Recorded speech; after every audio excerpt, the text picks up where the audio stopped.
Hello friends, welcome to the study IQs YouTube channel. मेरा नाम है विशाल चौहान और हिस्ट्री की अपनी इस सीरीज में आज हम वर्ल्ड हिस्ट्री का एक और टॉपिक पढ़ने जा रहे हैं। आज हम पढ़ेंगे unification of Italy.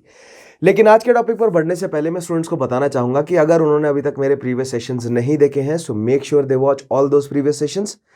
Study IQ के चैनल पर जाइए, वहां पर आपको मेरे नाम से प्लेलिस्ट मिल जाएगी, या उसके अलावा इस वीडियो के नीचे जो पिन कमेंट है वहां पर प्लेलिस्ट का लिंक मिल जाएगा। या अगर आप यूट्यूब के सर्च बार पर मेरा नाम लिखते हैं तो सिंपली आपको वहां पर मेरा नाम लिखिएगा विशाल चौहान, आपको प्लेलिस्ट मिल जाएगी और पिछले सेशंस को एक्सेस कीजिए। यूनिफिकेशन ऑफ इटली समझना है आपको तो यूनिफिकेशन ऑफ जर्मनी समझिए। उससे पहले नेशनलिज्म जो समझाया मैंने, इंडस्ट्रियल रेवोल्यूशन जो बताया, रेनेसांस जो बताया, सो वर्ल्ड हिस्ट्री को समझने के लिए आपको इन सारे सेशंस को कनेक्ट करते हुए चलना पड़ेगा। बहुत इंपॉर्टेंट है आपके लिए कि अगर आप सारे सेशंस नहीं कनेक्ट करेंगे तो आप नहीं समझ पाएंगे कि हम ज़्यादा से ज़्यादा फैक्ट्स तो इकट्ठा कर ही रहे हैं, लेकिन हमारा मेन एम्फोसिस है कॉन्सेप्ट बिल्डिंग पर। सो make sure you watch all those previous sessions. उनमें जो मैंने सवाल पूछे हैं उनके जवाब मुझे कमेंट के माध्यम से देंगे और अपना फीडबैक मुझे ज़रूर प्रोवाइड करेंगे। आप मुझे ज़रूर बताएंगे कि आपको सेशंस अच्छे लग रहे हैं या बुरे लग रहे हैं, कौन सी बात सही लग रही है, कौन सी बात बुरी लग रही है। वो सारी चीज़ें आप मुझे फीडबैक के माध्यम से फीडबैक प्रोवाइड कीजिएगा कमेंट के माध्यम से, राइट। उसके अलावा अगर आप CSC के लिए प्रिपेयर करना चाहते हैं या अगर आप चाहते हैं कि घर बैठ के आप एक प्रॉपर जो है वो कोई थरो कोर्स प्रिपेयर करें पूरा का पूरा, सो स्टडी IQ के एप्लीकेशन को इंस्टॉल कीजिए। उस पर स्मार्ट कोर्सेज अवेलेबल हैं, बहुत सारे स्मार्ट कोर्सेज अवेलेबल हैं और एक स्पेसिफिकली CSC के लिए भी अवेलेबल है, जिसपे 1300 से प्लस वीडियोस हैं, डेली का करंट अफेयर अपडेट होता है, बहुत सारा मटेरियल अवेलेबल है। Make sure you check that out. The link for the application is right there in the description of this video. So आइए शुरू करते हैं आज का हमारा टॉपिक। यूनिफिकेशन ऑफ इटली हमें पढ़ना है, यूनिफिकेशन ऑफ जर्मनी हमने पिछले टॉपिक में किया। तो जैसे पिछले टॉपिक में मैंने आपको मैप के माध्यम से समझाया था, आज मैं फिर से आपको मैप्स के माध्यम से समझाने की कोशिश करता हूं। तो जैसा कि आप ये पहला मैप देख रहे हैं, ये जो पहला मैप है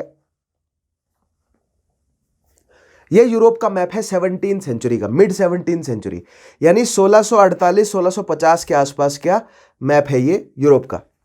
इसमें आप जो देख पा रहे हैं, देखिए, यानी कि रेनेसांस के बाद 17th सेंचुरी में क्या हालात हैं यूरोप में, वो हमें समझना है। सो देखिएगा, आयरलैंड, इंग्लैंड, यानी कि एक यूनाइटेड किंगडम धीरे धीरे वहां पर एस्टेब्लिश होगा, लेकिन एक किंगडम ऑफ इंग्लैंड है। उसके नीचे kingdom of Portugal, kingdom of Spain, Kingdom of France, इन्होंने अपनी बाउंड्रीज को डिफाइन कर लिया है। ऑटोमन एम्पायर की बाउंड्रीज डिफाइंड है, पोलैंड, लुथानिया और आगे रूसिया की बाउंड्रीज डिफाइंड है, और वो यानी कि प्रॉपर जो है वो राष्ट्र के फॉर्म में एस्टेब्लिश हो गए। कहने का मतलब क्या है? कहने का मतलब यह है कि मिड 17th सेंचुरी में जो वेस्टर्न यूरोप है उसमें जो है वो वेल डिफाइंड बड़े राष्ट्र एस्टेब्लिश हो गए हैं। जो ईस्टर्न यूरोप है, both north eastern and south eastern, यानी कि साउथ ईस्ट में कौन है? ऑटोमन एम्पायर है, और नॉर्थ ईस्ट में रूसिया और पोलैंड, लिथुआनिया, ये वेल डिफाइंड बड़े नेशंस एस्टेब्लिश हो गए हैं। समस्या कहां पर है? छोटे छोटे नेशंस कहां पर है, छोटे छोटे स्टेट्स कहां पर है? सेंट्रल यूरोप में। और इन्हीं सेंट्रल यूरोप के नेशंस को यूनिफाई करके दो बड़े नेशंस एस्टेब्लिश किए गए, जो कि जर्मनी और इटली कहलाए। ठीक है, जिसमें हमने यूनिफिकेशन ऑफ जर्मनी पढ़ लिया है। सो जो ये सेंट्रल यूरोपियन रीजन है, देखिए सारे जो छोटे छोटे स्टेट्स हैं आपको सेंट्रल यूरोप में ही नजर आएंगे। ठीक है, और जिसमें ये जो आपको एनक्लोज रीजन दिख रहा है ना, this is the Holy Roman Empire और द रेमिनेंट्स। ठीक है, क्योंकि 1806 तक तो होली रोमन एम्पायर रहा। होली रोमन एम्पायर में देखिए आपको प्रूशिया का कुछ हिस्सा, डच रिपब्लिक, ठीक है, स्पेनिश नीदरलैंड्स, उसके अलावा बीच में अगर आप ध्यान से देखेंगे तो बवेरिया वगैरह, ऑस्ट्रिया का रीजन, बोहेमिया, ये सारी चीजें आपको नजर आएंगी, सैक्सनी वगैरह। सो ये जो एनक्लोज रीजन है ना सेंट्रल यूरोप में, this is your Holy Roman Empire. And this Holy Roman Empire they speak which language? They speak German, right. उसके ऊपर डेनमार्क है, और फिर नॉर्थ यूरोप में नॉर्वे, स्वीडन, फिनलैंड तो है ही, वो अलग राष्ट्र हैं। वो उनका नॉर्वे, स्वीडन, फिनलैंड का क्या खेल है पूरा, वो एक अलग तरीके से समझेंगे। लेकिन हम मेनलैंड यूरोप की पॉलिटिक्स को समझ रहे हैं, क्योंकि ओवरऑल यूरोप की अगर आपको पॉलिटिक्स समझनी है तो आपको मेनलैंड यूरोप, देखिए मेनलैंड यूरोप में भी western Europe, central Europe, eastern Europe, और फिर उसके अलावा आपको नॉर्वे, स्वीडन, फिनलैंड और ब्रिटेन का इतिहास जो है वो अलग से पढ़ना पड़ता है। सो ब्रिटेन के बारे में मैंने आपको बोला ना, ग्लोरियस रेवोल्यूशन हम अलग से पढ़ेंगे पूरा। ठीक है, और ग्लोरियस रेवोल्यूशन के साथ साथ ही जोड़ेंगे हम नॉर्वे, स्वीडन और फिनलैंड के इतिहास को। खैर, लेकिन अभी हमें सेंट्रल यूरोप के बारे में समझना है। So this is Europe somewhere in between the 17th century. आइए आगे बढ़ते हैं। अब हम देखते हैं 18th सेंचुरी के बीच में, यानी कि लगभग 100 साल बाद, यानी 1750-60 के आसपास यूरोप की सिचुएशन क्या है।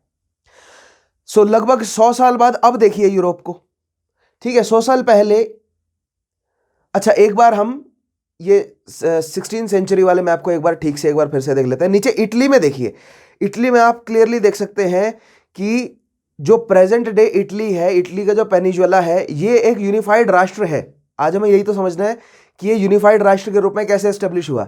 लेकिन मिड 17th सेंचुरी में, यानी 1650 के आसपास, ये छोटे छोटे कौन कौन से स्टेट्स हैं, तो आप देखिए जो नॉर्थ वेस्टर्न पार्ट है इटालियन स्टेट्स हैं, और नॉर्थ ईस्टर्न पार्ट में कौन है, वेनेशिया, ठीक है, वेनिस है ना, वही that Venice is Venetian region. और फिर पेपल स्टेट्स है और नीचे नेपल्स है। तो स्पेन भी ब्लू कलर में दिख रहा है आपको और नेपल्स भी ब्लू कलर में दिख रहा है, और सिचिली भी आपको सॉरी नॉट यस सिचिली भी ब्लू कलर में और सार्डिनिया भी ब्लू कलर में। तो आप क्लियरली बता सकते हैं कि स्पेन के कंट्रोल में है सार्डिनिया और नेपल्स, और ये नेपल्स और सिचिली, इनको कहा जाता है टू सिचिली स्टेट्स, ठीक है।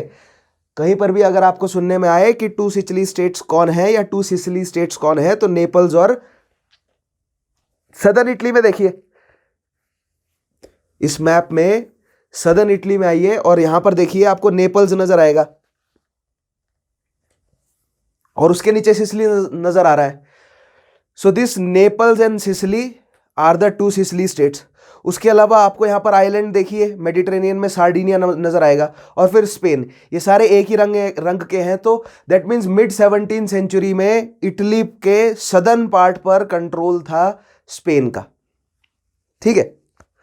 इटली के नॉर्दर्न पार्ट में आइए, इटली के नॉर्दर्न पार्ट में इटालियन स्टेट्स और वेनेशियन स्टेट दो मुख्य स्टेट्स हैं मिड 17th सेंचुरी में। इटालियन स्टेट फ्रांस के साइड है और वेनेशियन स्टेट ऑस्ट्रिया हंगरी के साइड है। तो आप क्लियरली बोल सकते हैं कि जो इटालियन स्टेट्स है उस पर फ्रांस का कंट्रोल होगा, फ्रांस का इन्फ्लुएंस होगा, और जो वेनेशियन स्टेट है उस पर ऑब्वियसली हंगरी ऑस्ट्रिया का इन्फ्लुएंस रहेगा। और ऐसा था भी। क्यों? क्योंकि जर्मन स्टेट्स, जर्मन लैंग्वेज बोलने वाले जितना भी रीजन था, इनमें से प्रूशिया और ऑस्ट्रिया दो बड़ी शक्तियां, या ऑस्ट्रिया हंगरी दो बड़ी शक्तियां के रूप में उभर के आया, ठीक है। सो जिस तरह मैंने बताया था कि नॉर्थ में हनूवर हो गया, नीदरलैंड्स, डेनमार्क पर प्रूशिया का इन्फ्लुएंस रहता है, उसी तरह साउथ में वेनेशिया, जेनोवा, इनके ऊपर ऑस्ट्रिया हंगरी का इन्फ्लुएंस रहता है, ठीक है। तो बेसिकली हमें यहां यह समझना है कि मिड 17th सेंचुरी में इटालियन पेनिनसुला के नॉर्दर्न पार्ट में भी नॉर्थ वेस्टर्न पार्ट पर फ्रांस का कंट्रोल, नॉर्थ ईस्टर्न पार्ट पर ऑस्ट्रिया का कंट्रोल, और सदर्न इटालियन पेनिनसुला का जो रीजन है नेपल, सिचिली, सार्डिनिया, इस पर स्पेन का कंट्रोल, और जो बीच में बचा वो है पेपल स्टेट्स, यानी वो है आपके पोप के कंट्रोल के अंदर। सो इस तरह मिड 17th सेंचुरी में हमारा इटली जो है वो बटा हुआ है, शक्ति इटली की बटी हुई है। और मिड 17th सेंचुरी की अन्य यूरोपियन शक्तियां देखिए कौन कौन सी हैं, तो इंग्लैंड है, ठीक है। उसके अलावा ये जर्मैनिक भाषाएं बोलने वाले होली रोमन एम्पायर है, लेकिन ये लूजली बंधा हुआ है, ठीक है, क्योंकि अभी फ्यूडल सिस्टम प्रिवेल्ड है यूरोप में, तो कुछ खास बड़ी इकोनॉमीज नहीं है इनकी। ऑटोमन एम्पायर स्ट्रांग इकोनॉमी है और उधर ऊपर रशियन एम्पायर स्ट्रांग इकोनॉमी है, ठीक है। इंग्लैंड जो है वो एक स्ट्रांग राष्ट्र है। उसके अलावा जो वेस्टर्न यूरोपियन कंट्रीज है उन्होंने तो बहुत पहले से अपने आप को स्ट्रांग नेशंस के रूप में एस्टेब्लिश कर लिया है, पुर्तगाल, स्पेन, फ्रांस और इंग्लैंड, ठीक है। आगे बढ़ते हैं। अब देखिए ये map, this is the map for mid 18th century, 1750s 60s के आसपास का ये मैप है यूरोप का, ठीक है। सो इसमें भी ये जो लाल बाउंड्री के अंदर है, this is the Holy Roman Empire and the German speaking छोटे छोटे जो है ये फ्यूडल स्टेट्स हैं, ठीक है। वेस्टर्न यूरोप में आप देख लीजिए, यहां पर Portugal, Spain, France, Great Britain बड़े राष्ट्र हैं। ऊपर नॉर्दर्न में डेनमार्क, स्वीडन और नॉर्वे जो है वो बड़े राष्ट्र हैं, ठीक है। वेस्ट ईस्टर्न यूरोप में रशिया, ठीक है, नॉर्थ ईस्टर्न में रशिया और साउथ ईस्टर्न में ऑटोमन एम्पायर प्रिवेलिंग है। और फिर से सिचुएशन गड़बड़ है मिड 18 सेंचुरी में भी सिचुएशन कहाँ गड़बड़ है? सेंट्रल यूरोप की। अब सेंट्रल यूरोप में देखिए ये जर्मेनिक स्पीकिंग जो स्टेट्स हैं कौन कौन से? होली रोमन एम्पायर, ठीक है, उसके अलावा हनूवर, प्रूशिया, हंगरी, ऑस्ट्रिया, बवेरिया, और नीचे स्विट्जरलैंड है। अब उसके नीचे देखिए दिस इज इटालियन पेनिजुला। अब इटालियन पेनिजुला में जो इटालियन स्टेट्स थी नॉर्थ वेस्टर्न पार्ट की, वो अब बट गई है सेवॉय और जेनोवा में। इस सेवॉय को पेडमॉन्ट भी कहा जाता है, कहेंगे हम इसे आगे, देखिएगा, ठीक है। सेवॉय और जेनोवा, और नॉर्थ ईस्टर्न पार्ट में वेनिस है, वेनेशियन स्टेट है अभी भी, ठीक है। जेनोवा से नीचे देखिए एक बड़ा स्टेट आया टस्नी, उसके नीचे पेपल स्टेट्स और नेपल्स और सिचिली, सार्डिनिया। स्पेन का कलर देखिए, सार्डिनिया, सिचिली और नेपल्स का कलर देखिए। So that means mid 18th century में भी जो सदर्न पार्ट है इटली का, वो था किसके कंट्रोल में? स्पेन के। सो मिड 17 सेंचुरी से मिड 18 सेंचुरी तक ये चीज नहीं बदली। जो सदर्न पार्ट है वो किसके कंट्रोल में है? स्पेन के। सो सार्डिनिया, सिचिली और नेपल्स, ये सब जो है वो किसके कंट्रोल में है? स्पेन में है। लेकिन जो नॉर्दर्न इटालियन जो स्टेट्स हैं वो अब धीरे धीरे छोटे छोटे टुकड़ों में टूट गए। खासकर जो इटालियन स्टेट्स थे नॉर्थ वेस्टर्न, वो टूट गए आपके सेवॉय, जेनोवा, टस्कनी में, ठीक है। और जो नॉर्थ ईस्टर्न स्टेट है वेनिस, वो अभी भी प्रिवेलिंग है। लेकिन जिस तरह फ्रांस का कंट्रोल पहले था नॉर्थ वेस्टर्न स्टेट्स पे, उस तरह आज भी है। और जिस तरह वेनेशियन रीजन पर हंगरी, ऑस्ट्रिया कंट्रोल पहले था, यानी मिड 17 सेंचुरी में, मिड 18 सेंचुरी में वो कंट्रोल आज भी है, ठीक है। सो ओवरऑल हम फिर से ये कह सकते हैं कि मिड 18 सेंचुरी में अभी भी इटली यूनिफाइड नहीं है और इटली इन टुकड़ों में बटा हुआ है। सो नॉर्दर्न, सेंट्रल और सदर्न इटली में हम बांट सकते हैं। नॉर्दर्न इटली में भी नॉर्थ वेस्टर्न और नॉर्थ ईस्टर्न इटली में बांट सकते हैं हम। नॉर्थ वेस्टर्न इटालियन स्टेट्स जो है वो फ्रांस के कंट्रोल में, नॉर्थ ईस्टर्न इटालियन स्टेट्स जो है वो हंगरी, ऑस्ट्रिया के कंट्रोल में, सदर्न इटालियन स्टेट्स जो है वो स्पेन के कंट्रोल में, और जो सेंट्रल इटालियन स्टेट है वो पैपल स्टेट्स है, वो पेपसी या पोप के कंट्रोल में। तो आप देख रहे हैं अभी भी सेंट्रल यूरोप की कंडीशन जो है वो बिखरी हुई है। मिड 18 सेंचुरी में चाहे वो जर्मैनिक स्पीकिंग लोग हों या इटालियन स्पीकिंग लोग हो, इनके जो स्टेट्स हैं ये अभी भी बिखरे हुए हैं, यूनिफाइड नहीं है। उसके अलावा जो वेस्टर्न यूरोपियन स्टेट्स हैं वो यूनिफाई हो चुके हैं, वो नेशंस में ऑलरेडी एस्टेब्लिश है और वो पहले से ही थे। Portugal, Spain, France, Great Britain. North में डेनमार्क, स्वीडन, फिनलैंड, ठीक है।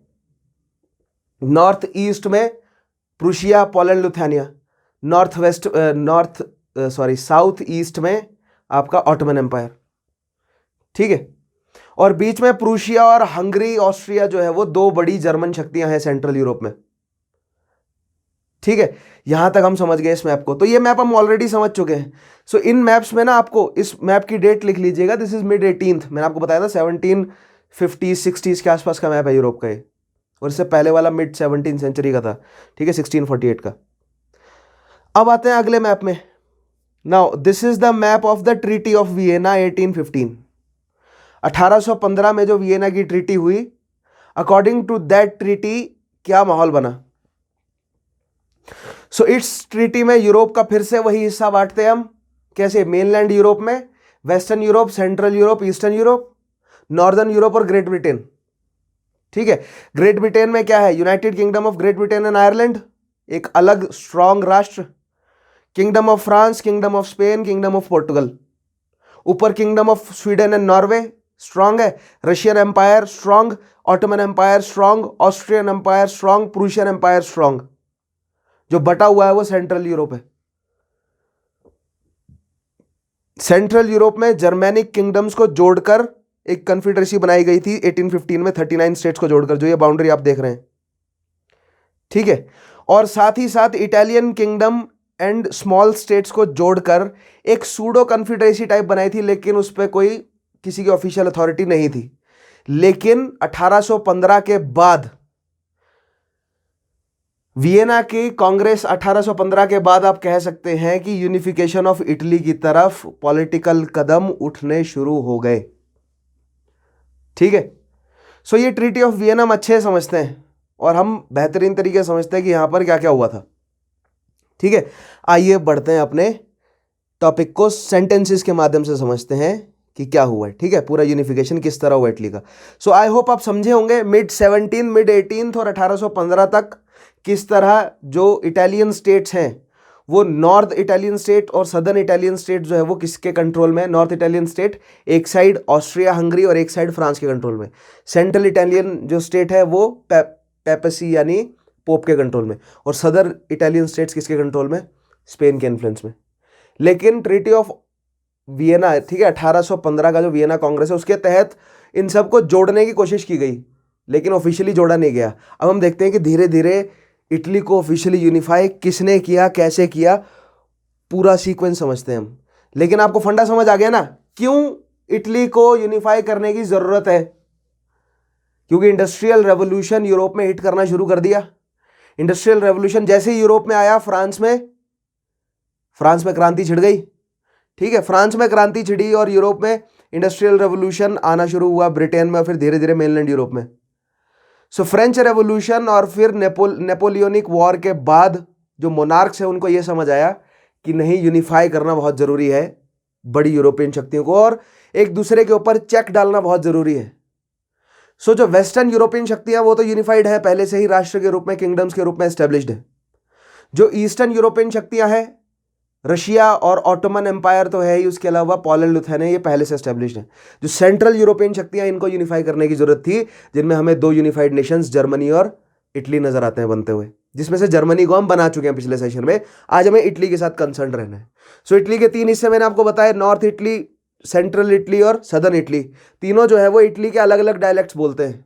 और ऑब्वियसली अगर इंडस्ट्रियल रेवोल्यूशन यूरोप में यूनाइटेड किंगडम से आ रहा है तो नॉर्थ इटली में इंडस्ट्रियल रेवोल्यूशन जल्दी आया होगा और सदर्न इटली में इंडस्ट्रियल रेवोल्यूशन लेट से आया होगा। सो दैट मीन्स जब नॉर्थ इटली में इंडस्ट्रियल रेवोल्यूशन था, नॉर्थ इटली का भी नॉर्थ वेस्टर्न पार्ट किसके, north eastern part Austria Hungary के कंट्रोल में और नॉर्थ वेस्टर्न पार्ट फ्रांस के कंट्रोल में, ठीक है। सो जब नॉर्थ इटली में इंडस्ट्रियल रेवोल्यूशन आया तो सदर्न इटली एग्रीकल्चरल इकॉनमी रही होगी, और सदर्न इटली किसके कंट्रोल में, स्पेनियार्ड्स के कंट्रोल में, ठीक है। सो इस बैकग्राउंड में आइए अब आगे बढ़ते हैं, 1815 से आगे की घटनाएं देखते हैं क्या हुआ, ठीक है। सो पहले एक सेंटेंसेस के माध्यम से कुछ एक बैकग्राउंड प्रिपेयर करते हैं। So after the Congress of Vienna in 1815, Austria ruled the Italian province of Venetia and Lombardy north and several small states. So Austria, Venetia और लोम्बार्डी जो है वो नॉर्दर्न इटली का भी कौन सा पार्ट है, ईस्टर्न, ठीक है, नॉर्थ ईस्टर्न पार्ट जो ऑस्ट्रिया हंगरी के साइड है obviously. In south Spain ruled the Kingdom of 2 सिचिलीज, ठीक है, सिसिली की 2 स्टेट्स यानी नेपल्स और सिसिली को कौन कंट्रोल कर रहा है, स्पेन। तो ये हमने मैप्स के माध्यम से देखा ही। Unification of Italy was therefore 2 step process. Italy को यूनिफाई करने का प्रोसेस 2 स्टेप था। आइए देखते हैं कौन कौन सा।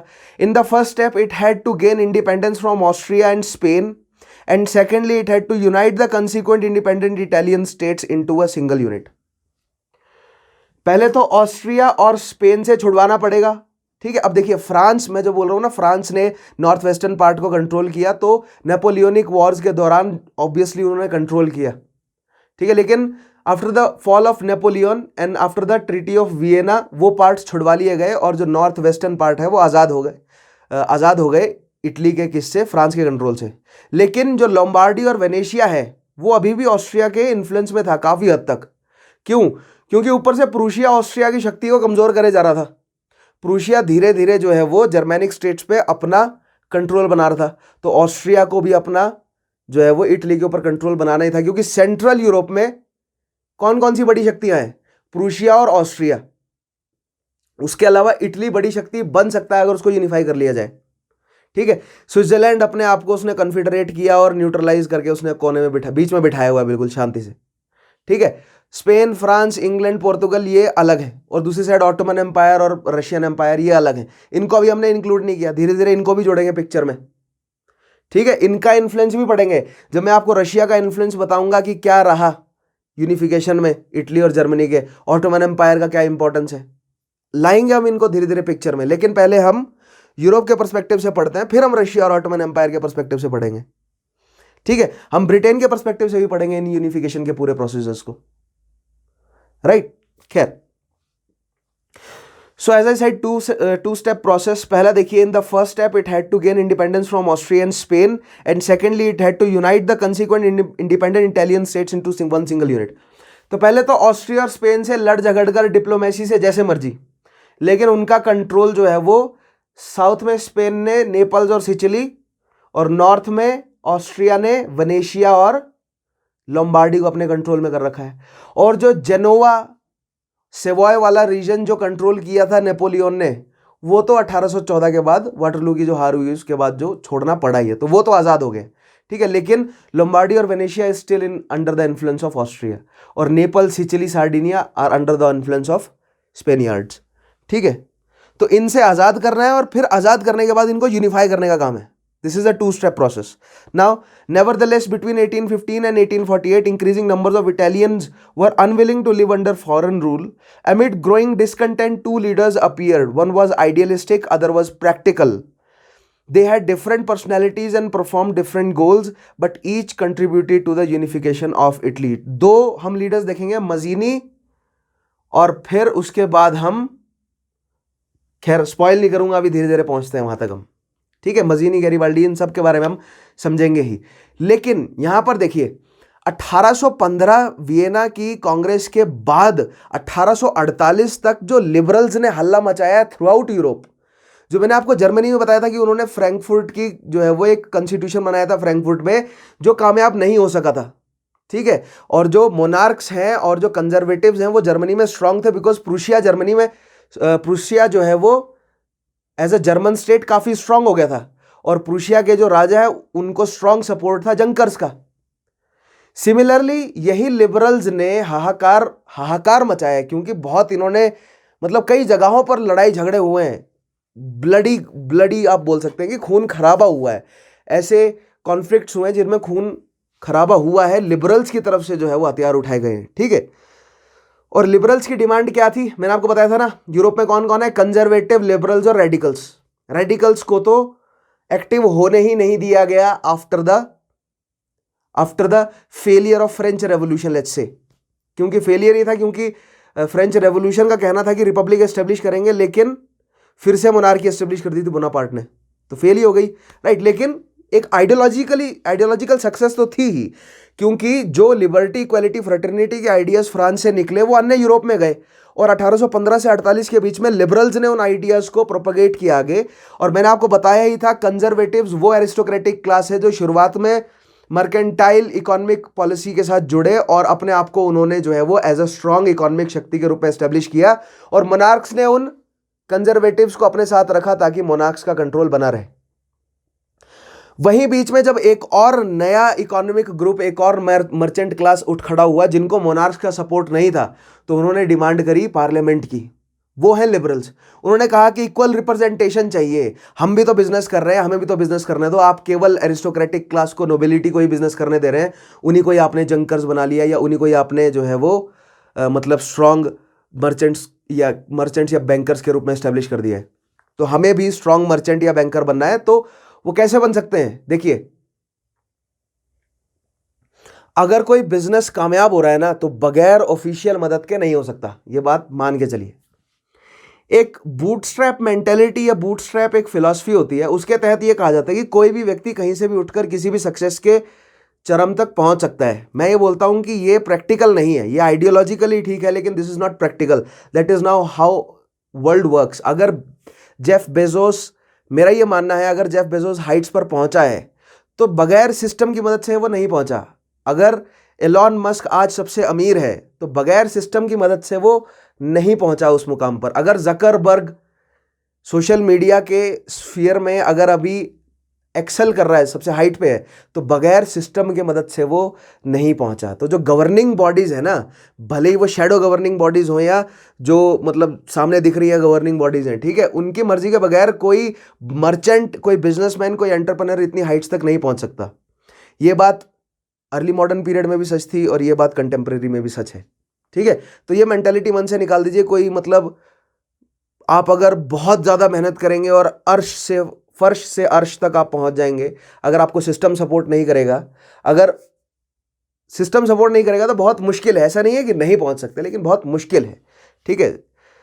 जो ये पूरा ग्लोबल सिस्टम है ना, एडमिनिस्ट्रेशन का भी, इकोनॉमिक सिस्टम भी, पॉलिटिकल सोशल भी, ये बहुत बारीकी से बुना गया है। वही तो समझाने की कोशिश कर रहा हूँ मैं आपको। उस कंक्लूजन पे आपको मैं पहुंचाऊंगा कि बेजोस अगर रिच हुआ है, बेजोस अगर, अमेजॉन अगर इतना कामयाब हुआ है तो क्यों हुआ है, फेसबुक ही क्यों कामयाब हुआ, अन्य जो सोशल मीडिया थे वो क्यों हिट नहीं कर सके। ठीक है, पहुंचेंगे उन कंक्लूजन पर हम धीरे धीरे, लेकिन अभी पहले इटली का यूनिफिकेशन समझते हैं। लेकिन यहां पर मैं बेसिक आपको ये बात बताना चाहता हूं कि अगर उन लिबरल्स को, उन मर्चेंट्स को, जो न्यूली एमर्ज्ड मर्चेंट क्लास है, अगर उनको अपना बिजनेस बूम करना है तो पॉलिटिकल अथॉरिटी चाहिए, उन्हें पॉलिटिकल कंट्रोल चाहिए। और पॉलिटिकल कंट्रोल है मोनार्क्स के पास, और मोनार्क्स ने पैटर्नाइज कर रखा है किनको? मोनार्क्स ने पैटर्नाइज किया हुआ है कंजर्वेटिव्स को। ठीक है, तो लिबरल्स की मोनार्क्स के साथ जगह नहीं है, इसलिए लिबरल्स चाहते हैं कि एक अलग पार्लियामेंट्री स्ट्रक्चर बने जो उनके लिए ऐसे लेजिस्लेशन क्रिएट करे जिसकी वजह से वो बेहतर तरीके से ट्रेड कर सकें। सो गवर्नमेंट बेसिकली ऐसे कानून बनाती है ताकि मर्चेंट्स बेहतर ट्रेड कर सकें। ठीक है, अर्ली मॉडर्न टाइम्स की गवर्नमेंट की बात कर रहा हूं, आज भी रेलेवेंट है वैसे ये बात। लेकिन अर्ली मॉडर्न टाइम्स में गवर्नमेंट्स ऐसे कानून बना रही थी जिससे मर्चेंट्स की मदद हो। तो अगर मोनार्कियल गवर्नमेंट होगी तो वो कंजर्वेटिव्स के लिए ऐसे कानून बनाएगी कि उन कंजर्वेटिव मर्चेंट्स की मदद हो। इसीलिए लिबरल्स चाह रहे थे कि हमारी मदद करने वाली गवर्नमेंट एस्टेब्लिश हो, और लिबरल्स की मदद करने वाली गवर्नमेंट थी एक कॉन्स्टिट्यूशनल, एक पार्लियामेंट्री गवर्नमेंट। ठीक है, यानी कि एक रिपब्लिक बन जाए या एक कॉन्स्टिट्यूशनल मोनार्की बन जाए, दे वर ओके विद इट। लेकिन एक ऐसा लेजिस्लेशन एस्टेब्लिश हो जो कि न्यूली एमर्ज्ड मर्चेंट क्लास की मदद करे, जो कि इक्वालिटी, फ्रेटर्निटी के आइडियाज को लेकर चल रहा था। Hence they came to be known as liberals. ठीक है, और जो पुराने तरीके, मोनार्कियल तरीके बना के रखना चाह रहे थे, they came to be known as conservative. और जो चाहते थे ये लिबरल कंजर्वेटिव सब हटे, ट्रू रिपब्लिक आए, ठीक है, और उसको हम क्रांति से लेकर आएंगे, वो रेडिकल्स हैं जो फ्रेंच रेवोल्यूशन से निकलेंगे, उनको दबा दिया गया। उनको तो उनके खुद के मोनार्क ने, बोनापार्ट ने दबा दिया। ठीक है, खैर आगे बढ़ते हैं। So then that means nevertheless between 1815 and 1848, so मैं क्या समझाने की कोशिश कर रहा था आपको कि 1815 से 1848 के बीच में जो लिबरल्स ने पूरे यूरोप में डेमोक्रेटिक स्ट्रक्चर लाने के लिए जो डिमांड रखी है, वो 1848 तक पीक तक पहुंची। 1848 में कई ब्लडी कॉन्फ्लिक्ट्स हुए और फिर लिबरल्स की आवाज दब गई, और फिर मोनार्कियल कंजर्वेटिव उभरे और उन्होंने कई किंगडम्स एस्टेब्लिश करे, जिनमें से दो सबसे स्ट्रांग थे, इटली और kingdom of Italy and kingdom of Germany. ठीक है, यही kingdom of Italy, kingdom of Germany बाद में धीरे धीरे हमें रिपब्लिक्स बनते हुए नजर आएंगे। लेकिन रिपब्लिक कैसे बने, देखिए अभी हमारा कंसर्न है नेशन बना। ठीक है, हमने अभी ये नहीं देखा ग्रेट ब्रिटेन को नेशन नहीं बनाया हमने अभी। ठीक है, वो एक टॉपिक लेकर आऊंगा, ग्रेट ब्रिटेन कैसे कॉन्स्टिट्यूशनल मोनार्की बना, ग्लोरियस, जो इनग्लोरियस कह लीजिए, उनकी जो रेवोल्यूशन थी। ठीक है, खैर नेक्स्ट पॉइंट देखिएगा। Amid growing discontent two leaders appeared. One was idealistic, other practical. They had different personalities and performed different goals, but each contributed to the unification of Italy. Idealistical and practical. Practical, real politic of Otto von Bismarck. ठीक है, ओथू कहते हैं वैसे, German में ओथू पढ़ते हैं उसको। Auto von Bismarck की रियल पॉलिटिक, प्रैक्टिकल पॉलिटिक्स की इस समय जर्मनी को फोर्सफुली यूनिफाई करने की जरूरत है, ऑस्ट्रिया को अलग करने की जरूरत है। ठीक है, जर्मनी को फोर्सफुली यूनिफाई, आर्मी की मदद से यूनिफाई करने की जरूरत है। धीरे धीरे हम रिपब्लिक की तरफ कदम बढ़ाएंगे, कोई बात नहीं। लेकिन अभी अगर जर्मनी को इकोनॉमिकली रिवाइव करना है आपको, तो रियल पॉलिटिक का इस्तेमाल करना पड़ेगा।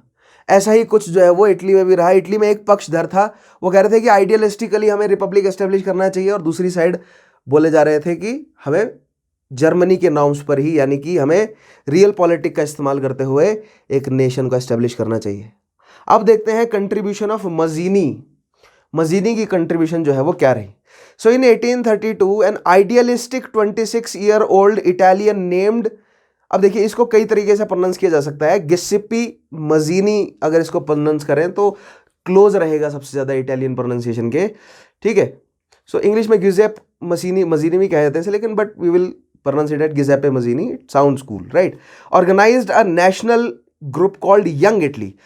सो 26 साल के एक आइडियलिस्टिक नेता, फ्रांस के इक्वालिटी, फ्रेटर्निटी, लिबर्टी के आइडियाज से इन्फ्लुएंस्ड, 1832 में एक ग्रुप बनाते हैं, यंग इटली के नाम से, ताकि इटली में जो यूथ है, जो 40 साल से कम उम्र का है, उसको जो है वो एक पॉलिटिकल शक्ति, एक पॉलिटिकल पार्टी में इंक्लूड किया जाए और इटली में एक रिपब्लिक एस्टेब्लिश करने की तरफ कदम उठाया जाए। और इटली क्या है? इटली है इटालियन स्पीकिंग लोगों का नेशन। इटली क्या होगा? जितने भी लोग इटालियन भाषा बोलते हैं उनको एक साथ कर दो। मैंने बोला ना, what is the definition for nationalism in Europe at that time? वो जोग्राफिकल रीजन जिसके अंदर जो लोग रहते हैं वो एक similar cultural historical background share करते हैं, वो एक नेशन है। और उसके ऊपर अगर गवर्नमेंट आ जाएगी किसी तरह की तो नेशन स्टेट बन जाएगा। तो इस तरह का इटालियन नेशन स्टेट जो कि डेमोक्रेटिक हो, उसको एस्टेब्लिश करने के पीछे एक 26 साल के युवा नेता, युवा लिबरल नेता, ठीक है, उन्होंने एक पार्टी का गठन किया यंग इंडिया के नाम से, और उस नेता का नाम है गिज़ेप्पे मज़ीनी। ठीक है, नेक्स्ट पॉइंट देखिएगा, no one older than 40 was allowed to join. ये मैंने आपको बताया 40 साल से, यानी कि young India, young not India लेकिन यंग इटली। ठीक है, तो यंग जो है वो लीडर्स को जोड़ा जाना है उसमें। ठीक है, during the violent year of 1848, मैंने बोला ना 1848 में बहुत वायलेंस हुआ है। Revolt broke out in 8 states of Italian peninsula. Mazzini briefly headed a Republican government in Rome. He believed that nation states were the best hope for social justice, democracy, and peace in Europe. However, the 1848 rebellions failed in Italy as they did elsewhere in Europe. The former rulers of Italian states drove Mazzini and other nationalist leaders to exile. ठीक है, मजीनी को देश से निकाल दिया गया, actually फांसी की सजा दी गई थी लेकिन वो कट गए थे टाइम से। ठीक है, तो एग्जाइल में चले गए। सो बेसिकली हुआ क्या, 1815 से 1848 के बीच में लिबरल्स या इस तरह के आइडियलिस्टिक्स पूरे यूरोप में जो है वो बहुत स्ट्रांग थे पावर में, कि हम यूरोप में लिबरल रिपब्लिक्स लेकर आएंगे और नेशन स्टेट्स एस्टेब्लिश करेंगे। 1848 में जब वायलेंस हुआ इटली में, तो कुछ समय तक एक छोटी सी रिपब्लिकन गवर्नमेंट एस्टेब्लिश करने में कामयाब भी रहे। कौन? मजीनी, 1848 में। लेकिन जो पुरानी एरिस्टोक्रेसी है, जो पुराने रॉयल फैमिलीज हैं, अब देखिए इटली में कौन कौन सी रॉयल फैमिलीज एक्टिव हैं। स्पेन की रॉयल फैमिली जिन्होंने सिचिली, सार्डिनिया और नेपल्स को कंट्रोल किया हुआ है। हंगेरियन रॉयल फैमिली, हंगेरियन कौन सी? हैब्सबर्ग, ऑस्ट्रो हंगेरियन जो रॉयल फैमिली है, यानी हैब्सबर्ग जो रॉयल फैमिली है, उसने वेनेशिया और लोम्बार्डी यानी नॉर्थ इटली को कंट्रोल में किया हुआ है। और बीच में पेपल तो है ही, पेपेसी तो वो तो है ही, वो तो एब्सोल्यूट मोनार्की आज भी है। ठीक है, वेटिकन में। सो ये जो पुराने लीडर्स हैं, इन्होंने ये रिपब्लिक गवर्नमेंट को एक्सेप्ट नहीं किया और इस रिपब्लिक गवर्नमेंट को भंग कर दिया गया बहुत जल्दी, 49 में भंग हो गई थी और एग्जाइल में भेज दिया गया मजीनी को। So this was the little contribution of Mazzini. आपको इतना मजीनी के बारे में पता होना चाहिए इटालियन जिसमें यूनिफिकेशन में। सो अब मजीनी फॉर इटली, ठीक है, you will find me out अब मजीनी फॉर जर्मनी। आप मुझे बताएंगे कि 1848 में जर्मनी में जब ये रेवोल्यूशन हुआ था, फ्रैंकफर्ट कॉन्स्टिट्यूशन जो उन्होंने बनाया है, वहां पर लीडर कौन था? जिस तरह का इटली में लीडर, ये जो लिबरल्स की जो रेवोल्यूशन आई थी 1848 में जो कल्मिनेट हुई है, यहाँ पर इटली में लीडर मजीनी है। आप मुझे कमेंट में बताएंगे, ढूंढ कर बताएंगे, ये आपके लिए होमवर्क है कि उसी तरह का लीडर जो है वो जर्मनी में कौन था जब फ्रैंकफर्ट में कॉन्स्टिट्यूशन बनाया गया, रिपब्लिक कॉन्स्टिट्यूशन, लेकिन कामयाब वो नहीं हो सका। वहां पर लीडर कौन था मुझे आप बताएंगे कमेंट में। ठीक है, अब देखते हैं सार्डिनिया लीड्स इटालियन यूनिफिकेशन। अब अगर रिपब्लिक इटली में नहीं होगा तो दैट मींस मोनार्कियल सिस्टम आएगा, यानी लिबरल्स अगर नहीं आएंगे तो कंजर्वेटिव्स के सपोर्ट से गवर्नमेंट एस्टेब्लिश होगी। सो कंजर्वेटिव्स के सपोर्ट से अगर गवर्नमेंट एस्टेब्लिश होगी, so that means monarchy system आएगा, किंगडम आएगी फिर से। तो अब यह सवाल आता है कि किंगडम कौन एस्टेब्लिश करेगा इटली में। अब इटली के रीजन में देखते हैं फिर से स्ट्रांग कौन है। तो इटली के रीजन में 1650 के आसपास दो स्ट्रांग जो है वो रॉयल फैमिलीज हैं। एक है हैब्सबर्ग की रॉयल फैमिली और एक है सार्डिनिया की रॉयल फैमिली। ठीक है, जो सार्डिनिया की रॉयल फैमिली है, they can claim their Italian descents. वो इटालियन भाषा बोलने वाले पुराने इटालियन डिसेंडेंट्स हैं। लेकिन जो हैब्सबर्ग है, ऑस्ट्रियन है, वो तो जर्मन भाषा बोलने वाले लोग हैं ना। ठीक है, लेकिन they claim Venetian and Lombardian region. वो जानते हैं कि इटालियन पेनिनसुला की बहुत इंपॉर्टेंस है मेडिटेरेनियन ट्रेड में। इसलिए इटली के पीछे झगड़ा क्यों है? मेडिटेरेनियन सी में जो प्रोटूडेंस है इटली की, जो पुराने ट्रेड पोर्ट्स हैं, जो रेनेसांस की वजह से जो वहां पर आर्किटेक्चरल डेवलपमेंट हुआ है, वहां पर पोप है, ये सारी चीजें तो इंपॉर्टेंट है ना इटली की। सो रेनेसांस के समय से वहाँ पर कल्चरल डेवलपमेंट हुआ है, बहुत ज़्यादा कल्चरल रिचनेस है, प्लस एग्रीकल्चरल लैंड है, सदर्न जो पार्ट है इटालियन पेनिनसुला का। उसके अलावा बहुत इंपॉर्टेंट ट्रेडिंग पोर्ट्स हैं मेडिटेरेनियन में, काफ़ी सारी इंपॉर्टेंस है इटली की। सो ऑस्ट्रिया को इटली कंट्रोल करना बहुत फायदेमंद है। सिमिलरली सार्डिनिया को इटली को यूनिफाई करना इंपॉर्टेंट है, क्योंकि यहाँ पर नेशन बनाने की होड़ चल रही है, और नेशन किस आधार पर बन रहे हैं? भाषा के आधार पर। तो सार्डिनिया के जो किंगडम है उनका क्लेम क्या है कि हम इटालियन भाषा बोलने वाले हैं, हम पूरे इटली को यूनिफाई करेंगे। ऑस्ट्रिया कह रहा है कि हमने बहुत समय से वेनिस वाले रीजन पे कंट्रोल किया हुआ है, हम इटली को कंसोलिडेट करेंगे। तो अब इन दोनों के बीच में लड़ाई, और इनका साथ फ्रांस ने दिया या नहीं दिया, स्पेन ने साथ दिया या नहीं दिया, जर्मनी स्विट्जरलैंड का क्या रोल रहा, अब ये हमें समझना है। ठीक है। सो जिस तरह यूनिफिकेशन ऑफ जर्मनी में ऑस्ट्रिया और प्रूशिया दो बड़ी शक्तियां थी, उसी तरह यूनिफिकेशन ऑफ इटली में सार्डिनिया और ऑस्ट्रिया दो बड़ी शक्तियां हैं, और कंपटीशन है, ये देखा जाएगा कि कौन यूनिफाई करेगा। और जवाब मैं आपको अभी दे देता हूं, जिस तरह यूनिफिकेशन ऑफ जर्मनी में ऑस्ट्रिया प्रूशिया से हार गया था, उसी तरह यूनिफिकेशन ऑफ इटली में ऑस्ट्रिया सार्डिनिया से हार गया। और जिस तरह ऑस्ट्रिया के प्रूशिया से हारने के दो कारण थे, पहला ये प्रूशिया जल्दी मिलिटराइज कर गया अपने आप को, जल्दी इंडस्ट्रियलाइज कर गया अपने आप को, प्लस दूसरा प्रूशिया के पास जो है वो कल्चरल एज थी, क्योंकि Prussia was a country that dominated by Germanic speaking people. That means उनके पास ज्यादा बेटर क्लेम था जर्मन रीजन पर as compare to multi ethnic society of Hungary Austria. ठीक है, हंगरी ऑस्ट्रिया। वही एक कारण जो है वो सार्डिनिया इटली में भी था। सार्डिनिया जो है वो इटालियन स्पीकिंग पीपल थे, उनका बेटर क्लेम था हंगरी ऑस्ट्रिया से। हंगरी ऑस्ट्रिया में भी इटालियन स्पीकिंग पीपल थे, नो डाउट, बट मैंने बोला ना मल्टी एथनिक है। हंगेरियन भी बोल रहे हैं वहाँ पर, फारसी भी बोल रहे हैं, क्योंकि वो ऑटोमन एम्पायर से भी जुड़ता हुआ है। ठीक है, उसके अलावा जर्मन भी बोल रहे हैं वहाँ पे, और भी बहुत सारे मल्टी एथनिक कहा ना मैंने आपको। तो जो मल्टी एथनिसिटी है ना ऑस्ट्रिया हंगरी की, ये उसको दगा दी गई। बाद में ऑस्ट्रिया हंगरी छोटे छोटे राज्यों में टूट गया, वो इसी वजह से क्योंकि मल्टी एथनिसिटी, बहुत सारे एथनिक सेंटर्स हैं, बहुत सारे एथनिक पॉकेट्स हैं वहाँ पे। और यूरोप में उस समय खेल चल रहा था नेशन बनाने का भाषा के आधार पर। जर्मनी बड़ा राज्य बना जर्मन भाषा के आधार पर, इटली बड़ा राज्य बना इटालियन भाषा के आधार पर, और ऑस्ट्रिया हंगरी छोटे छोटे टुकड़ों में टूट गया क्योंकि छोटे छोटे एथनिक ग्रुप्स थे। लेकिन जो हैब्सबर्ग फैमिली थी वो स्ट्रांग थी, इसलिए उसने ऑस्ट्रिया हंगरी और उन छोटे छोटे टुकड़ों को जोड़कर रखा हुआ था। सो यहां पर हमें देखना है कि डजंट मीन कि आप कितने स्ट्रांग हो एज अ किंगडम, आप कितने स्ट्रांग हो एज अ किंग, आप कितने स्ट्रांग हो, आपकी एरिस्टोक्रेसी, आपका एडमिनिस्ट्रेशन कितना स्ट्रांग है। यहां पर सिमिलर कल्चर शेयर करना एक बहुत बड़ा फैक्टर है नेशन बिल्डिंग में यूरोप में। तभी तो Portugal is a nation of Portuguese speaking people. Spain is a nation of Spanish speaking people. France is a nation of French speaking people. Germany is a nation of German speaking people. ठीक है, Italy is a nation of Italian speaking people. England is a nation of English speaking people. ठीक है, Denmark में Danish है, Norway में Norwegian है, ठीक है, स्वीडन में स्वीडिश भाषा बोलते हैं लोग। सो यूरोप में जितनी भी बड़ी शक्तियां हैं ना, जो बड़े राष्ट्र हैं, वो कल्चर के आधार पर आज भी बटे हुए हैं। और ये कहां से हम देखते आ रहे हैं? ये मेडिवल पीरियड से उठाते हुए हैं पूरे कॉन्सेप्ट को। सो आई होप ये चीज आप बेहतरीन तरीके से समझे होंगे। ठीक है, खैर, सार्डिनिया लीड्स इटालियन यूनिफिकेशन देखते हैं। पहला पॉइंट देखिएगा, after 1848 Italian nationalist looked on to the Kingdom of Piedmont Sardinia for leadership. अब यह पाइडमोंट सार्डिनिया कहां है, मैं आपको एक मैप के माध्यम से बताऊंगा अभी आगे। Now, this Piedmont Sardinia was the largest and most powerful of the Italian states.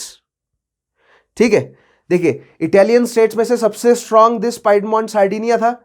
तो मैंने आपको, देखिए मैं आपको बता देता हूं, अगर आपको थोड़ा सा, अगर सामने आपने एटलस खोली है या रफ डायग्राम अपने इटली का बना लिया है, तो जो नॉर्दर्न इटली में नॉर्थ वेस्टर्न इटली था ना, जो फ्रांस के साथ था, जो जेनोवा वाला रीजन है, ठीक है, सेवॉय वाला जो रीजन है, दैट इज पेडेमोंट। और उसके नीचे, इटली पेनिनसुला के नीचे जो दो आइलैंड्स हैं, उनमें से जो ऊपर वाला आइलैंड है, एक नीचे वाला सिचिली है, जो ऊपर वाला है वो है Sardinia. So north western Italy and that island is Piedmont Sardinia. और जो पाइडमोंट सार्डिनिया की जो किंगडम है, it was the strongest among all other Italian states. और जो सभी इटालियन लोग हैं, उन्होंने इनकी तरफ मुंह किया कि आप अब यूनिफाई कीजिए। ठीक है, the kingdom has also adopted a liberal constitution in 1848। इस किंगडम में एक लिबरल कॉन्स्टिट्यूशन आ गया है। लिबरल कॉन्स्टिट्यूशन का मतलब इक्वालिटी, फ्रेटर्निटी, जस्टिस, डेमोक्रेसी की तरफ धीरे धीरे कदम बढ़ा रहे हैं अब ये। So to the Italian middle classes unification under Piedmont Sardinia seemed a sensible alternative to Mazzini's democratic idealism. अगर पेडमोंट सार्डिनिया ने, या सेवॉय सार्डिनिया भी कहा जाता है, अगर इन्होंने एक लिबरल कॉन्स्टिट्यूशन ले लिया है तो जो नया मिडिल क्लास है वो अब सार्डिनिया के राजा के साथ जुड़ गया। देखिए, जो नया लिबरल जो क्लास थी उनको समस्या यही थी ना कि उनको रिप्रेजेंटेशन नहीं है पॉलिटिकल। क्यों?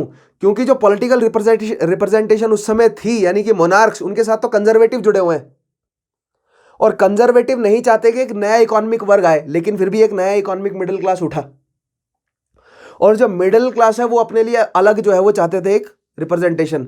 लेकिन सार्डिनिया के राजा ने जब एक कॉन्स्टिट्यूशन बना दिया और एक जो है वो लिबरल कॉन्स्टिट्यूशन बनाया, तो जो मर्चेंट्स हैं और जो कंजर्वेटिव्स हैं वो सब, उनके इंटरेस्ट जो है वो कॉमन हो गए। ठीक है।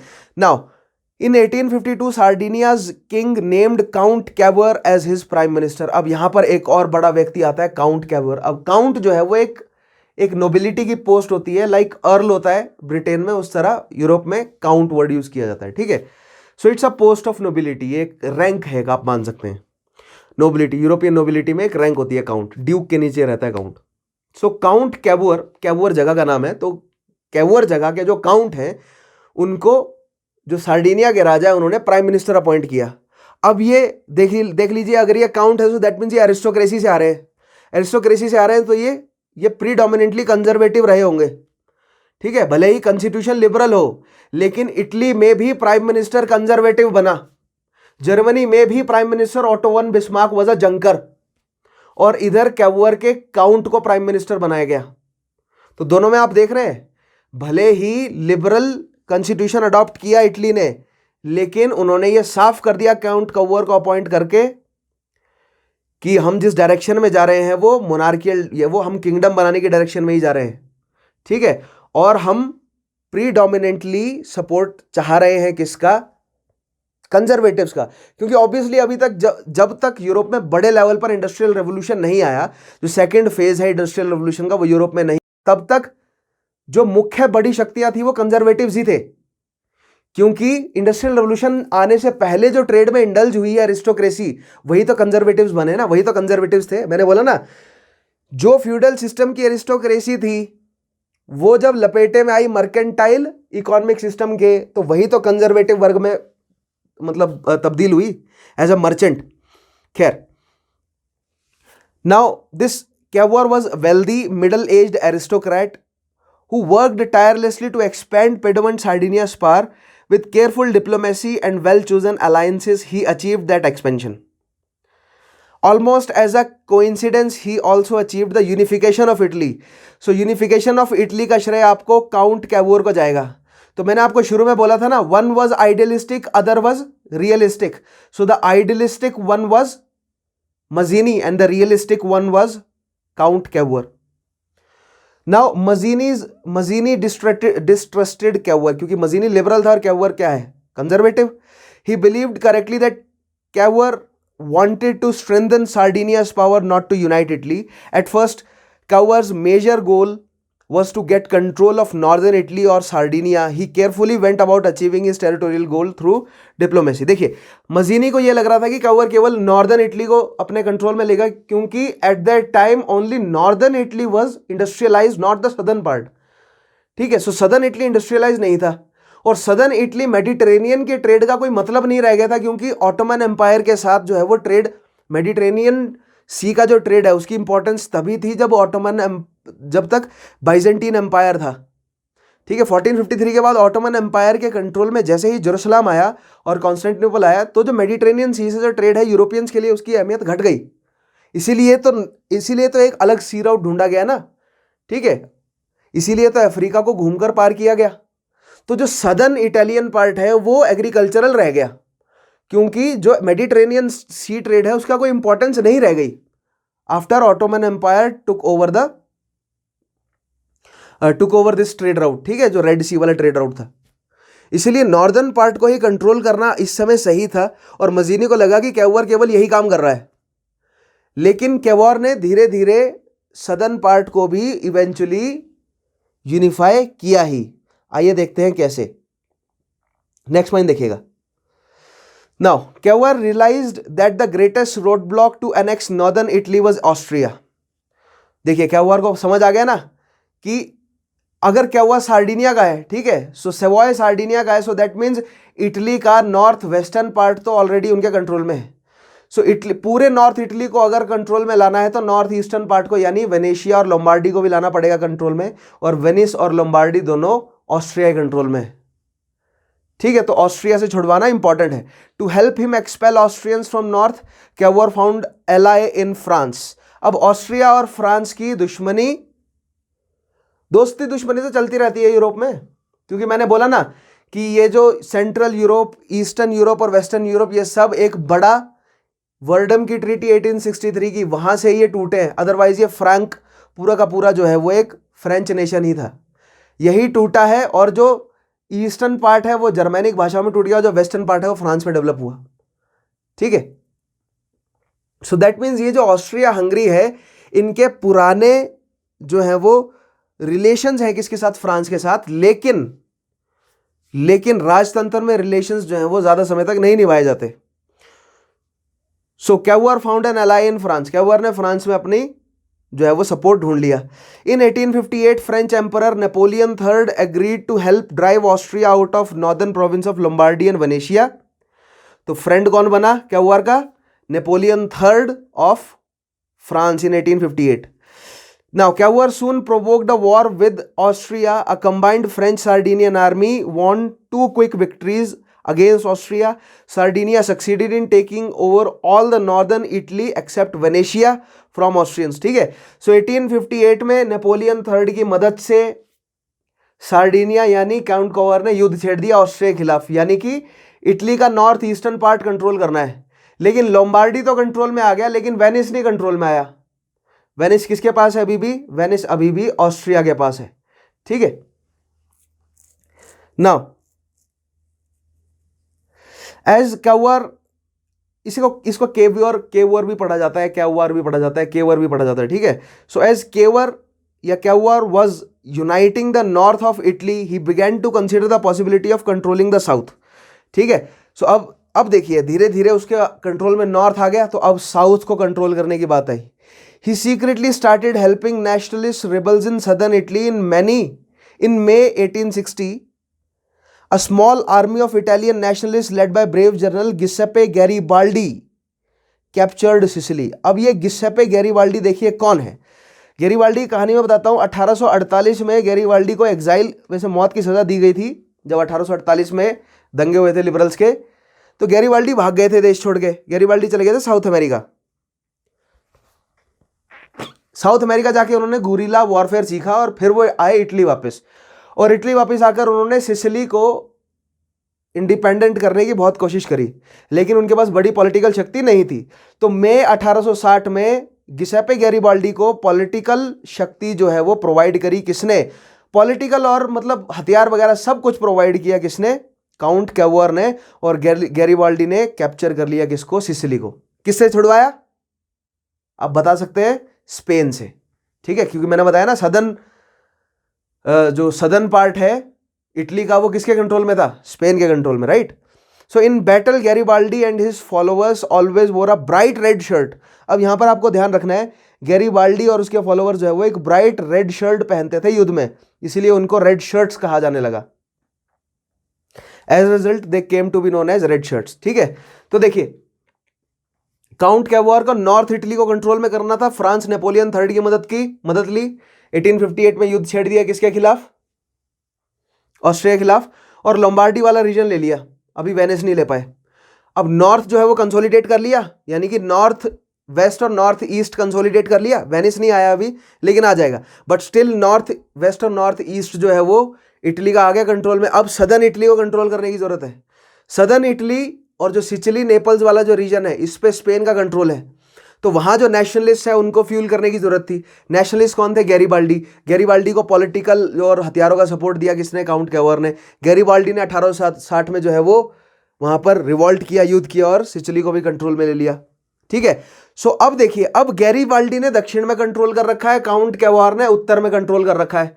लेकिन काउंट कैवर किसके लिए कर रहा है? सार्डिनियन किंग के लिए कर रहा है, ठीक है, तो अब अगर गैरिबाल्डी काउंट कैवर या सार्डिनियन किंग की बात नहीं मानता है तो काउंट कैवर के आगे एक और समस्या खड़ी हो जाएगी कि अब गैरिबाल्डी को किस तरह सप्रेस किया जाए। लेकिन आइए देखते हैं आगे क्या घटना घटी। ठीक है, as I told Garibaldi was a nationalist. From Sicily Garibaldi crawls to Italian mainland and march north where volunteers flocked to his banner in election. ठीक है, धीरे धीरे गैरिबाल्डी नॉर्थ की तरफ बढ़ता गया और जनता गैरिबाल्डी के साथ जुड़ती चली गई। In election, the voters gave Garibaldi permissions to unite southern areas. He conquered with the kingdom of Piedmont, Sardinia. Cavour arranged for King Victor Emmanuel II to meet Garibaldi in Naples. The Red One willingly agreed to step aside and left Sardinia king rule. ठीक है, सो 1860 के बाद Garibaldi धीरे धीरे north की तरफ बढ़ा और लोग उसके साथ जुड़ते गए। और जब किंग विक्टर इमैनुअल के साथ काउंट कैवर ने मीटिंग कराई गैरिबाल्डी की, तो गैरिबाल्डी चुपचाप जो है वो शक्ति से उतर गया। गैरिबाल्डी ने कहा कि मैंने साउथ पूरा जो है वो यूनाइट कर दिया, नॉर्थ काउंट कैवर ने यूनाइट कर दिया, ये पूरा इटली हो गया अब यूनाइट। ठीक है, और ये इटली जो है वो इमैनुअल विक्टर सेकंड को हम देते हैं, आप जो है वो शासन करो, हम केवल आपके जर्नल्स के रूप में जो है वो आपकी सेवा करेंगे। ठीक है, सो इस तरह सार्डिनिया किंग के कंट्रोल में आ गया पूरा का पूरा इटली। इटली का नॉर्दर्न पार्ट जो है वो यूनिफाई करके दिया काउंट कैवर ने, इटली का सदर्न पार्ट यूनिफाई करके दिया गैरिबाल्डी ने। नाम ध्यान रखने आपने दोनों ये। ठीक है, लेकिन गैरिबाल्डी कर सका किसकी मदद से? ऑब्वियसली काउंट कैवर की मदद से। अब देखते हैं उसके बाद क्या क्या चैलेंजेस आए आफ्टर यूनिफिकेशन। देखिए, अभी तक पूरी तरह यूनिफाई नहीं हुआ, अभी तक लोगों का मत आया है और किंग ने बोला है कि ये पूरा इटली हमारा हो गया है। लेकिन अब धीरे धीरे अपना पॉलिटिकल कंट्रोल एक्सर्ट करने की बारी आई, क्योंकि जब आप पॉलिटिकल कंट्रोल एक्सर्ट करेंगे ना, तो जो लोकल फ्यूडल लॉर्ड है वो रेजिस्ट करेंगे, लोकल जो स्टेट्स है वो आसपास का सपोर्ट ढूंढेंगी। अब धीरे धीरे जो है वो इटली को पॉलिटिकली या मतलब ऑफिशियली कंट्रोल में लाने की बारी आई। तो आइए देखते हैं। इन 1866 the Austrian province of Venetia which included the city of Venice became part of Italy. 1866 में वेनिस जो अभी भी ऑस्ट्रिया के कंट्रोल में था वो इटली का पार्ट बन गया। ठीक है, तो लोम्बार्डी के बाद वेनिस भी आ गया कंट्रोल में। In 1870 Italian forces took over the last part of territory known as papal states, Sardinia, Savoy, Genoa, यानी कि नॉर्थ वेस्टर्न पार्ट तो पहले से ही अपने पास था। ठीक है, उसके बाद लोम्बार्डी ले लिया, केवल ऑस्ट्रिया के पास जो वेनिस था वो बचा। साउथ में सिसिली, नेपल्स, वो भी आगे कंट्रोल में। अब बीच में बच गई थी पैपल स्टेट। सो 66 में वेनिस भी मिल गया और 70 में पैपल स्टेट्स को भी कंट्रोल में लिया। पैपल स्टेट जो है वो किसके कंट्रोल में? पोप। देखिए, हम जो अपनी भाषा में पापा वर्ड बोलते हैं ना अपने पिताजी को, तो ये बेसिकली लैटिन भाषा से निकला है। ठीक है, लैटिन कई सारे डायलेक्ट्स में पिताजी को पापा कहा जाता है और पापा मीन्स फादर इन लैटिन। तो जो हम अपनी भाषा में पापा वर्ड यूज करते हैं ना अपने पिताजी के लिए, तो बेसिकली हम लैटिन वर्ड यूज कर रहे होते हैं। ठीक है, सो पापासी या पेपसी या पेपल स्ट्रीट या पापल स्टेट्स जो है वो कहा जाता है जो पापा यानी कि फादर के कंट्रोल में, और फादर कौन है? पोप। ठीक है, वही पापा से पोप वर्ड बना है, समझ रहे हैं ना आप? जो चर्च का फादर होता है ना, the Latin word for father is पापा, और यही पापा वर्ड हम अपने घरों में यूज करते हैं। ठीक है, तो बेसिकली हम वही लैटिन वर्ड ही यूज कर रहे होते हैं। ठीक है, तो जो इस पापा के कंट्रोल में जो रीजन था उसको पापल स्टेट कहा जाता था, यानी पोप के कंट्रोल का रीजन, जो कैथोलिक जो कंट्रोल में जो रीजन था। ठीक है, जो कि 1870 में छुड़वाया गया। In 1870 Italian forces took over the last part of territory known as Papal states. The Roman Catholic popes had governed the territory as both its spiritual and earthly rulers. ठीक है, तो पेपल स्टेट्स पे तो Roman Catholic church का control 1st century से है। ठीक है, एडी से। With this victory the city of Rome came under Italian control. Soon after Rome became the capital of United Kingdom of Italy. ठीक है, रोम जो है वो यूनाइटेड किंगडम ऑफ इटली की क्या बन गई? Capital. The pope however would continue to govern a section of Rome known as Vatican City. लेकिन रोम सिटी का एक सेक्शन है वेटिकन सिटी, जो कि आज भी किसके कंट्रोल में है? पापा के कंट्रोल में। ठीक है, पोप के कंट्रोल में है। खैर, despite unification Italy suffered from many unresolved problems. देखिए क्या क्या है। अब ये अनरिजॉल्व प्रॉब्लम्स देखिए क्या है, ये इटली जो है वो मैंने बोला ना पूरा का पूरा इटली सिमिलर भाषा नहीं बोलता, नॉर्थ इटली अलग भाषा बोलता है, पेपल रीजन जो है वो अभी भी वो पुरानी हिब्रू लैटिन वगैरह बोलते हैं, और सदर्न सदर्न जो इटली है वो स्पेन के कंट्रोल में था, तो उनके डायलेक्ट्स भी चेंज हो गए। तो लिंग्विस्टिक डिफरेंस तो है ही, लेकिन नॉर्दर्न इटली इंडस्ट्रियलाइज हो गया, northern Italy France, Switzerland, Germany और ऑस्ट्रिया के कंट्रोल में रहा, सदर्न इटली स्पेन के कंट्रोल में रहा, सदर्न इटली पर ऑटोमन ग्रीक्स का असर भी रहा, अफ्रीकन ट्रेड का असर भी रहा। तो पुरानी राइवलरीज, और ये स्टेट्स छोटे छोटे टुकड़ों में बटे हुए थे, इनमें राइवलरीज बहुत थी। सिसिली की नेपल्स पे राइवलरी, सिसिली सार्डिनिया के साथ युद्ध, सिसिली पेपल के साथ युद्ध, तो इनकी पुरानी राइवलरीज बहुत हैं, ठीक है। सो जोड़ के रखना बहुत मुश्किल काम था। Centuries of separation had bred fierce rivalries among the different Italian provinces. The greatest tension arose between the industrialized north and agricultural south. The people of these two regions have very different ways of life, and they scarcely understood each other's version of Italian language. ठीक है, एक दूसरे की Italian language का जो version है वो नहीं समझ पाते थे ठीक से, भले ही वो भाषा इटालियन ही बोल रहे हो, लेकिन नॉर्थ इटली पर मैंने बोला ना हंगेरियन, ऑस्ट्रियन, जर्मन, फ्रेंच भाषाओं का असर है, और साउथ इटली की इटालियन भाषा पे स्पेनिश, अफ्रीकन और ग्रीक, इन सब भाषाओं का असर होगा ऑब्वियसली, ठीक है। देखिए अगर आप उत्तर प्रदेश में हैं, फॉर एग्जाम्पल अगर आप उत्तर प्रदेश के एक स्टूडेंट हैं, तो आप क्लियरली बता सकते हैं कि जो वेस्टर्न यूपी है उनकी डायलेक्ट्स पर असर आपको राजस्थान, दिल्ली, हरियाणा का नजर आएगा।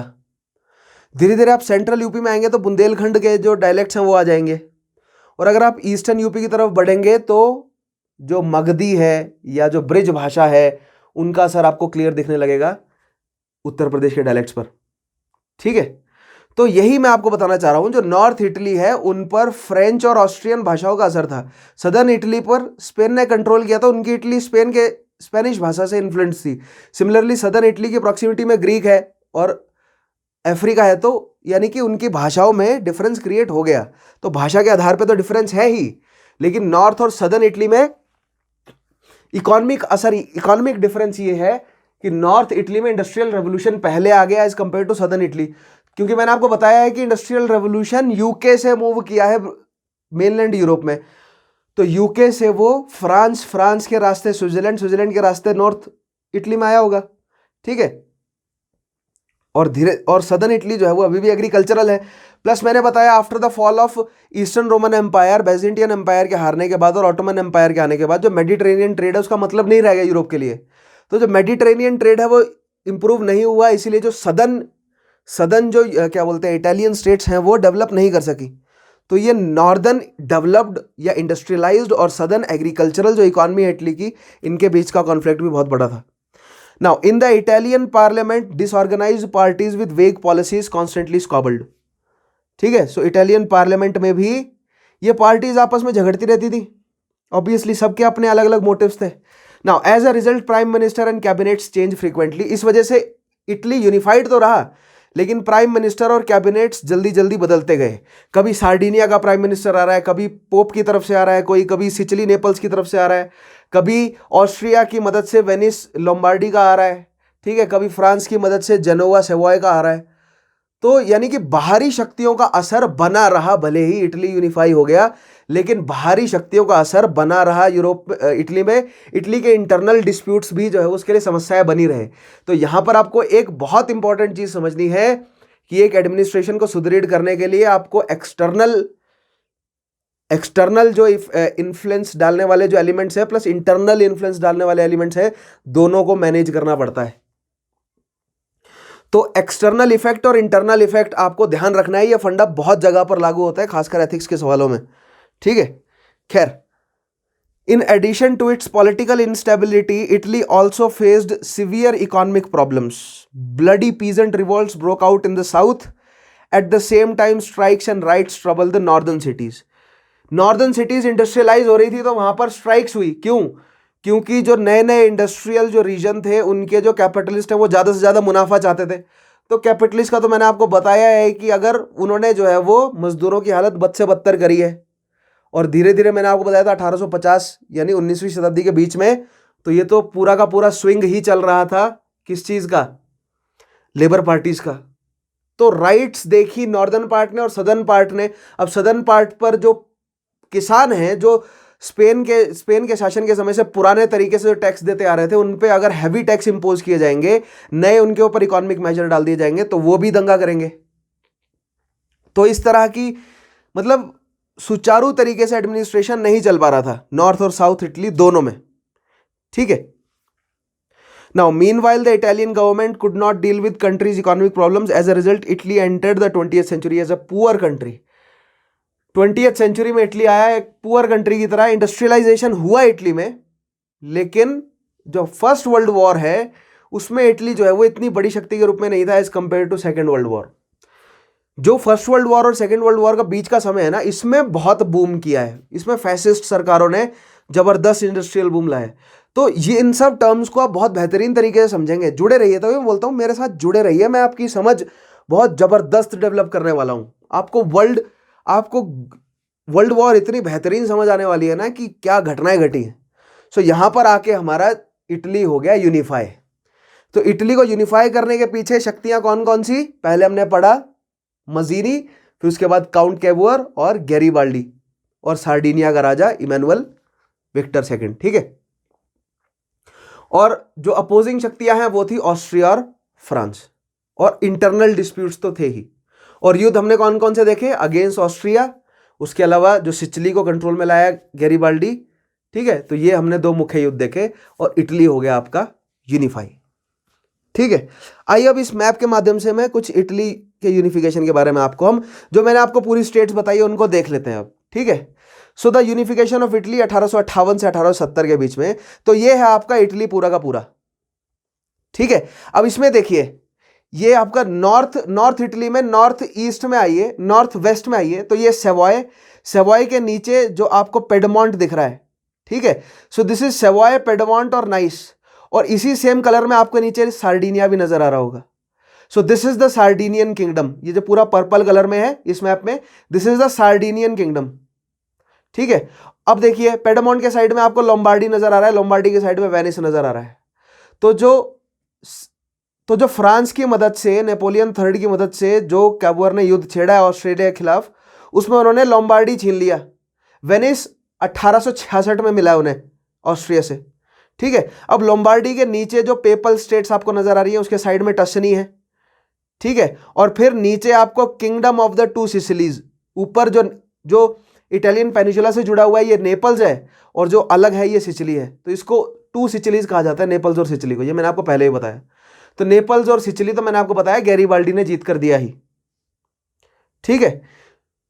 उसके बाद मैंने आपको बताया 1866 में वेनिस जुड़ गया, और 1870 में पेपल स्टेट्स जुड़ गया, और इटली जो है वो पूरा का पूरा 1870 में यूनिफाई हो गया, ठीक है। सिमिलरली दूसरे मैप में आइएगा, दूसरे मैप में भी यही चीजें बताई गई हैं। यहां पर आपको किंगडम समझनी है, ठीक है। तो सबसे पहले देखिए इस बॉक्स के हिसाब से, ये जो ग्रीनिश ब्लू सा कलर है, this is kingdom of Sardinia, तो आप समझ ही गए होंगे, ठीक है। ये ट्यूरिन वाला जो रीजन है, जेनोवा, सेवॉय और पेडमोंट, इनको जोड़ दीजिए, और नीचे Sardinia, this is kingdom of Sardinia, ठीक है। फिर लोम्बार्डी, वेनेशिया, नीचे आइए देखिए टस्कनी, पेपल स्टेट्स, रोम, और नीचे जो है वो आपको नजर आ रहा है सिचिली, ठीक है, नेपल्स और Sicily. So these were the states of Italian peninsula. Alright, I hope आपको ये मैप समझ आए होंगे, ठीक है। सो ये दूसरे मैप में जो आप देख रहे हैं ना, जो इस साइड मैप है, ठीक है, इसमें ये सारी की सारी आपकी इटालियन स्टेट्स हैं। ऊपर से देखिए वो आपका ट्यूरिन, जेनोवा, वो आप ये जो सेम कलर में ये सार्डिनिया है पूरा, लोम्बार्डी, वेनेशिया, उसके नीचे बोलोनिया, टस्कनी, ठीक है, पार्मा,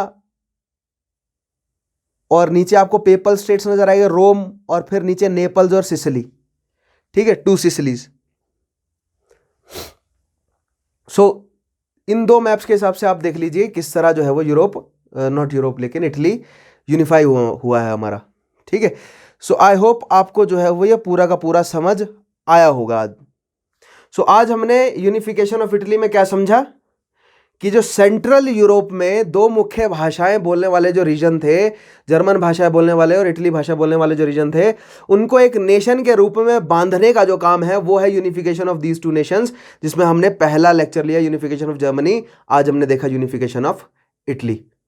ठीक है, उसके अलावा जो वेस्टर्न यूरोप है उसमें पोर्टुगल, स्पेन, फ्रांस और England already, great Britain already unify हो चुके हैं। नॉर्थ में स्वीडन, फिनलैंड, डेनमार्क यूनिफाई हो चुके हैं। उसके बाद जर्मनी को यूनिफाई हमने कर दिया। ठीक है, नॉर्थ ईस्ट में रशिया और साउथ ईस्ट में ऑटोमन एम्पायर और बीच में हंगरी और ऑस्ट्रिया है, और पोलैंड, लुथानिया तो वो है ही हमारे। ठीक है, सो अब हम धीरे धीरे इन बाकी के राष्ट्रों को और खासकर जो ईस्ट यूरोप है इसको अब कंसीडर करना हम शुरू करते हैं। और क्यों और हम देखेंगे कि जो मल्टी एथनिक सोसाइटीज है किसकी, ऑस्ट्रिया हंगरी की, किस तरह ये टूट गई छोटे छोटे राष्ट्रों में। सो आई होप आपको आज यूनिफिकेशन ऑफ इटली समझ आया होगा। आज मैं यहां पर सेशन को कंक्लूड करता हूं। ठीक है, अगर आपने पिछले सेशंस नहीं देखे हैं so make sure you watch all those previous sessions. The link for the sessions is right there in the pin comment under this video. उसके अलावा अगर आप यूट्यूब के सर्च बार पर मेरा नाम लिखते हैं तो आपको प्लेलिस्ट मिल जाएगी। पिछले सेशंस देखिए, थॉरली फॉलो कीजिए यूनिफिकेशन ऑफ जर्मनी और उससे पहले के टॉपिक्स को, नेशनलिज्म वगैरह समझिए, तभी आप आज के टॉपिक को, कंजर्वेटिव लिबरल्स इनकी झगड़ा क्या है, पुराना, मतलब आपको तभी क्लियर होगा कि ये मतलब मैंने आपको समझा, क्योंकि पिछले टॉपिक्स में मैंने जगह जगह पर एक्सप्लेन किया है कि ये एक मर्केंटाइल इकोनॉमिक पॉलिसी क्या है, ये कैसे डेवलप हुई। ठीक है, इंडस्ट्रियल रेवोल्यूशन का असर क्या हुआ, ये सारी चीज़ें हमने डिस्कस करी है पहले। सो make sure you watch all those previous sessions, right. उसके अलावा इस वीडियो के नीचे आप मुझे कमेंट कीजिएगा सेशन कैसा लगा, अच्छा लगा, बुरा लगा। ठीक है, और प्रीवियस सेशंस जो देखेंगे आप उसमें भी फीडबैक आप मुझे ज़रूर दीजिएगा। और अगर आप चाहते हैं कि आपके पास एक थरो कोर्स अवेलेबल हो जिसमें आप पूरे तरीके से जो है वो यूपीएससी के लिए तैयार कर सकें, सो स्टडी IQ के एप्लीकेशन पर जाइए, इंस्टॉल कीजिए और एक स्मार्ट कोर्स वहाँ पर अवेलेबल है। उसके अलावा बहुत सारे स्मार्ट कोर्सेज अवेलेबल हैं, बहुत सारे कोर्सेज अवेलेबल हैं। अगर आप किसी स्टेट के लेवल का एग्जामिनेशन प्रिपेयर करना चाहते हैं, या फॉर एग्जाम्पल मान लीजिए आपको इंग्लिश सीखनी है, केवल इन्वायरमेंट पढ़ना चाहते हैं, केवल क्वांट पढ़ना चाहते हैं, तो बहुत सारे कोर्सेज अवेलेबल हैं। Make sure you subscribe to that. ठीक है, सो आज के सेशन को मैं यहाँ कंक्लूड करता हूँ। मेरा नाम है विशाल चौहान, मैं मिलूंगा आपसे अगले सेशन में। तब तक के लिए अपना ध्यान रखिएगा। Take care.